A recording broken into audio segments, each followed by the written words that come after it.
नमस्कार, स्वागत है आपका हमारे चैनल पर। मैं हूं आपके साथ शिप्रा सैनी। एनसीपी नेता नवाब मलिक पर देवेंद्र फडणवीस ने आरोप लगाए, कहा कि दाऊद इब्राहिम के गुर्गों के साथ उनके संबंध हैं और बड़ा बम धमाका देवेंद्र फडणवीस ने किया, लेकिन उसका जवाब नवाब मलिक की ओर से दिया गया और कहा गया कि आने वाले वक्त में वो बड़ा हाइड्रोजन बम फोड़ेंगे। लेकिन अब नवाब मलिक ने जो प्रेस कॉन्फ्रेंस की वो पूरी तरीके से फुसकी बम निकली है। जी हां, नवाब मलिक की ओर से प्रेस कॉन्फ्रेंस की गई जिसमें उन्होंने देवेंद्र फडणवीस के एक भी आरोपों का जवाब नहीं दिया। बजाय इसके देवेंद्र फडणवीस पर जाली नोट के रैकेट चलाने का आरोप नवाब मलिक की ओर से लगाया गया है। नवाब मलिक ने कहा है कि दरअसल देवेंद्र फडणवीस की जब सरकार महाराष्ट्र में थी तो वहां जाली नोटों का रैकेट चल रहा था। रियाज भाटी नाम के एक शख्स का जिक्र जो है वो नवाब मलिक की ओर से किया गया और ये सवाल किया गया कि आखिर रियाज भाटी के देवेंद्र फडणवीस से क्या संबंध है। तो ये तमाम आरोप जो हैं अब नवाब मलिक की ओर से प्रेस कॉन्फ्रेंस करते हुए लगाए गए हैं। लेकिन आपको बता दें, नवाब मलिक किस तरीके से एक के बाद एक झूठ परोस रहे हैं, इसका पर्दाफाश लगातार हो रहा है। और अब जो उन्होंने जाली नोटों के रैकेट की बात की है, जिस शख्स का जिक्र किया है रियाज भाटी, उसको लेकर भी बड़ा खुलासा हो चुका है कि दरअसल रियाज भाटी दाऊद का गुर्गा है। तो आपको बता दें, रियाज भाटी जो है वो 4 से 5 सालों से एनसीपी में कार्य कर चुका है और इसके प्रूफ भी बाकायदा मीडिया में हैं। जब रियाज भाटी ने इंटरव्यू दिया है तो तमाम जो सबूत हैं वो अब सामने आ रहे हैं। बीजेपी के नेता एक बार फिर से नवाब मलिक की इस प्रेस कॉन्फ्रेंस के बाद उन पर हमलावर हैं और जो नवाब मलिक ये दावा कर रहे हैं कि दाऊद के गुर्गों के साथ देवेंद्र फडणवीस और यहां तक कि देश के प्रधानमंत्री नरेंद्र मोदी की तस्वीरें हैं, रियाज भाटी के साथ तमाम तस्वीरें हैं। लेकिन आपको बता दें, रियाज भाटी की तस्वीरें न सिर्फ देवेंद्र फडणवीस के साथ हैं बल्कि इसके अलावा महाराष्ट्र सरकार में आज जो मंत्री हैं, एनसीपी के प्रमुख हैं शरद पवार, उनके साथ भी ये उनकी तस्वीरें हैं जो सोशल मीडिया पर सामने आई हैं। तो ऐसा नहीं है कि सिर्फ देवेंद्र फडणवीस के साथ ही रियाज भाटी की ये तस्वीरें सामने आई हैं, बल्कि उद्धव ठाकरे सरकार में जो नेता हैं, मंत्री हैं, उनके साथ भी दाऊद के इन गुर्गों की तस्वीरें हैं। जो नवाब मलिक लगातार झूठ बोल रहे हैं, अब वो पूरी तरीके से बेनकाब हो रहे हैं। चूंकि कल आपको बता दें, महाराष्ट्र के पूर्व मुख्यमंत्री देवेंद्र फडणवीस ने एक प्रेस कॉन्फ्रेंस की थी जिसमें उन्होंने नवाब मलिक को पूरी तरीके से बेनकाब किया था कि किस तरीके से नवाब मलिक एंड फैमिली के दाऊद इब्राहिम और साथ ही उनके गुर्गों के साथ संबंध हैं। आपको बता दें, देवेंद्र फडणवीस ने जो प्रेस कॉन्फ्रेंस की उसमें उन्होंने नवाब मलिक को घेरते हुए ये सवाल किया कि सरदार शाह और सलीम पटेल जो कि दाऊद के गुर्गे हैं, उनसे उन्होंने कुर्ला में जमीन खरीदी है। बाकायदा उसके तमाम जो डॉक्यूमेंट थे वो भी देवेंद्र फडणवीस की ओर से प्रेस कॉन्फ्रेंस के दौरान दिखाए गए और सवाल किया गया कि आखिर दाऊद के गुर्गों से जमीन खरीदने की जरूरत क्यों पड़ी है नवाब मलिक को। इसका जवाब नवाब मलिक को देना होगा, चूंकि कुर्ला में ये बेहद महंगी जमीन थी जिसे महज 20 लाख रुपए में 3 एकड़ जमीन को खरीदा गया था नवाब मलिक और फैमिली के द्वारा। तो यही तमाम आरोप हैं जिसका जवाब बीजेपी की ओर से लगातार मांगा जा रहा है। लेकिन अब नवाब मलिक जो ये कह रहे थे कि वो आज सुबह 10 बजे प्रेस कॉन्फ्रेंस करेंगे और एक बड़ा हाइड्रोजन बम फोड़ेंगे, लेकिन कोई हाइड्रोजन बम नवाब मलिक की ओर से नहीं फोड़ा गया, बल्कि 2016 में जिस तरीके के आरोप नवाब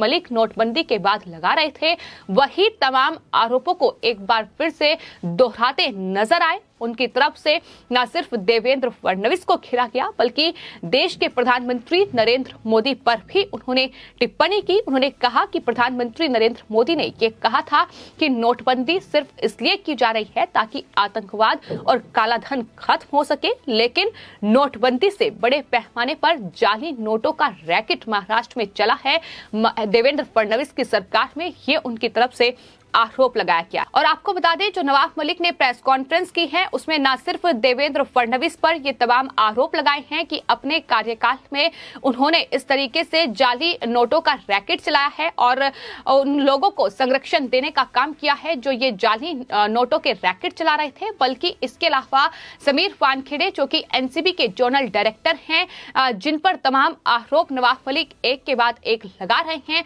उन्हें भी इस पूरे प्रेस कॉन्फ्रेंस के दौरान उन्होंने घेरा। उन्होंने देवेंद्र फडणवीस पर आरोप लगाते हुए कहा कि दरअसल अंडरवर्ल्ड के लोगों और पुलिस की मदद से मुंबई, ठाणे समेत महाराष्ट्र में जमीन पर कब्जा करने का काम देवेंद्र फडणवीस की सरकार में हुआ है। साथ ही उन्होंने ये भी कहा कि फडणवीस ने ठाणे शहर में पुलिस कमिश्नर को इस काम के लिए तैनात किया था। यानी जमीन पर कब्जा करने का आरोप उन पर लगाया गया है। विदेश से अंडरवर्ल्ड डॉन का फोन आता था और उसके बाद पुलिस की मदद से मामले को सेटल किया जाता था। ये सारा काम पर अंग्रेज की देखरेख में होता था। यानी किस तरीके से नवाब मलिक पलटवार कर रहे हैं, किस तरीके से झूठ परोस रहे हैं, ये लगातार देखने को मिल रहा है। समीर वानखेड़े को घेरते हुए ये कहा है कि दरअसल समीर वानखेड़े जब डीआरआई में तैनात थे तो उनका इस्तेमाल भी देवेंद्र फडणवीस की सरकार में किया गया, जाली नोट पकड़ा गया था। लेकिन उस वक्त समीर वानखेड़े चूंकि डीआरआई में तैनात थे तो ऐसे में मामले को रफा दफा किया गया। तो इस तरीके से समीर वानखेड़े जो कि एनसीबी के जोनल डायरेक्टर हैं, महाराष्ट्र में इस पूरे ड्रग नेक्सस को ध्वस्त करने का काम कर रहे हैं। लगातार उनकी छापेमारी इस पूरे मामले को लेकर जारी है। लेकिन किस तरीके से उनकी जांच को प्रभावित किया जाए, इसको लेकर तमाम हथकंडे नवाब मलिक की ओर से अपनाए जा रहे हैं। लेकिन फिलहाल नवाब मलिक ने कहीं न कहीं ये तमाम आरोप लगाकर अपने ही पैरों पर कुल्हाड़ी मार ली है। जिस तरीके से नवाब मलिक एक के बाद एक प्रेस कॉन्फ्रेंस कर रहे हैं, तमाम झूठ उनकी तरफ से परोसे जा रहे हैं। जहां देवेंद्र फडणवीस की ओर से प्रेस कॉन्फ्रेंस करते हुए तमाम सबूत सामने रखे गए हैं। इस पूरे मामले को लेकर बाकायदा उन्होंने मीडिया में तमाम वो दस्तावेज जारी किए हैं जिसमें उन्होंने दाऊद के गुर्गों से जमीन खरीदी है। लेकिन नवाब मलिक की ओर से प्रेस कॉन्फ्रेंस के दौरान ऐसा कोई सबूत पेश नहीं किया गया कि अंडरवर्ल्ड डॉन दाऊद के गुर्गों या फिर उसके साथ देवेंद्र फडणवीस के कोई संबंध है। बल्कि 2016 में जिस तरीके के आरोप नवाब मलिक ने लगाए थे वही आरोप एक बार फिर से दोहराए गए हैं। तो नवाब मलिक के लिए बचने के तमाम रास्ते अब खत्म हो चुके हैं और यही वजह है कि अब सवालों का जवाब देने के बजाय सवालों से बच रहे हैं और ये कह रहे हैं कि दरअसल पूरी बीजेपी समीर वानखेड़े को बचाने के लिए नवाब मलिक का ध्यान भटका रही है। ये नवाब मलिक की ओर से बयान सामने आया है। तो किस तरीके से नवाब मलिक फिलहाल बौखलाए हुए हैं, ये लगातार उनकी प्रेस कॉन्फ्रेंस में देखने को मिल रहा है। फिलहाल अंडरवर्ल्ड डॉन दाऊद के साथ नवाब मलिक के क्या कनेक्शन है, इसका जवाब उन्हें देना होगा।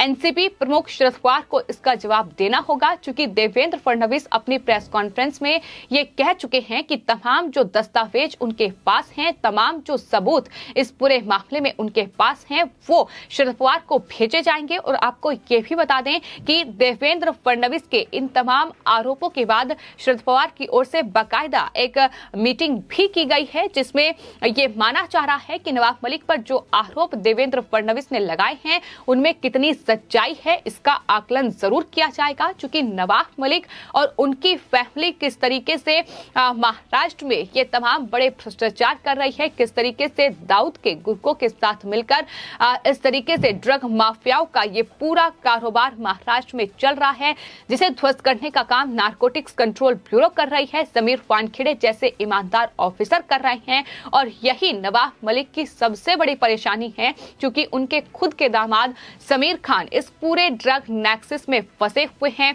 समीर खान इस पूरे ड्रग मामले में गिरफ्तार हो चुके हैं। उनके पास से कई किलो गांजा जो है वो बरामद किया गया था।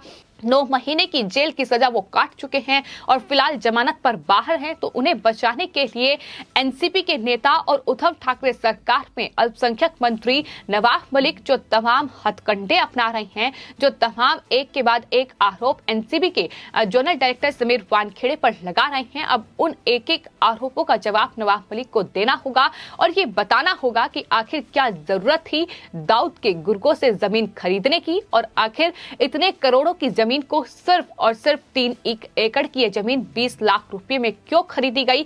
तो ये कनेक्शन क्या है, इसका क्या मतलब है, क्या ड्रग माफियाओं को इसलिए ही बचाया जा रहा है, क्या ड्रग माफियाओं का समर्थन इसलिए ही किया जा रहा है क्योंकि अंडरवर्ल्ड डॉन दाऊद के साथ उनके सीधे संपर्क है। सवाल यहाँ ये भी उठता है कि दरअसल जो नवाब मलिक ये कह रहे हैं कि रियाज भाटी और इसके अलावा भी उन्होंने कई नाम का जिक्र किया है। उन्होंने हैदर आजम का जिक्र अपनी प्रेस कॉन्फ्रेंस में किया, कहा कि हैदर आजम जो है वो दरअसल बांग्लादेशी लोगों को मुंबई में बसाने का काम करता है और उसे हैदर आजम के गुंडे को महामंडल का अध्यक्ष देवेंद्र फडणवीस की सरकार में बनाया गया है। ये तमाम नाम का जिक्र जो एक के बाद एक नवाब मलिक कर रहे हैं। सवाल यहाँ ये है कि महाराष्ट्र में महाविकास आघाड़ी सरकार चल रही है, यानी उद्धव ठाकरे, शिवसेना, एनसीपी और कांग्रेस पार्टी मिलकर वहां सत्ता पर काबिज हैं। महाराष्ट्र की पुलिस है, तो आखिर देवेंद्र फडणवीस ने अगर इन लोगों पर कार्रवाई नहीं की तो क्यों उद्धव ठाकरे सरकार ने इन लोगों को नहीं पकड़ा, क्यों इन पर कोई कार्रवाई नहीं की गई। तो आज चूंकि सिकंजा नवाब मलिक पर कसा गया है, आज चूंकि नवाब मलिक फंस चुके हैं, कानूनी कार्रवाई उन पर हो रही है, एक के बाद एक तमाम एफआईआर उन पर दर्ज हो रही है और यही वजह है कि इस तरीके से अब अपने जो तमाम आरोप उन पर लगे हैं उनसे पल्ला झाड़ने के लिए, उनसे बचने के लिए ये प्रेस कॉन्फ्रेंस की जा रही है। 2016 में जो आरोप नवाब मलिक लगा चुके हैं वो एक बार फिर से दोहराए जा रहे हैं और शरद पवार के साथ जिस शख्स की फोटो है वो दरकिनार करते हुए ये कहा जा रहा है कि देवेंद्र फडणवीस और प्रधानमंत्री के साथ रियाज भाटी की तस्वीरें हैं। तो ये तमाम आरोप बताते हैं कि किस तरीके से नवाब मलिक फिलहाल इतने ज्यादा डरे हुए हैं कि बचने का कोई रास्ता नजर नहीं आ रहा है और फिलहाल मुश्किलें नवाब मलिक की बढ़ चुकी हैं। आने वाले वक्त में जवाब नवाब मलिक को देना होगा, पुलिस में तो कोर्ट में, क्योंकि बॉम्बे हाई कोर्ट में भी इस पूरे मामले की सुनवाई जारी है। आखिर कितनी मुसीबत आने वाले वक्त में नवाब मलिक की बढ़ेगी ये देखना होगा, लेकिन अब अंडरवर्ल्ड का खेल महाराष्ट्र में शुरू हो चुका है और उद्धव ठाकरे सरकार पर संकट के बादल मंडरा रहे हैं। फिलहाल आपकी इस पूरे मामले पर क्या राय है, हमें कमेंट बॉक्स में जरूर लिखें और चैनल को सब्सक्राइब करें। धन्यवाद।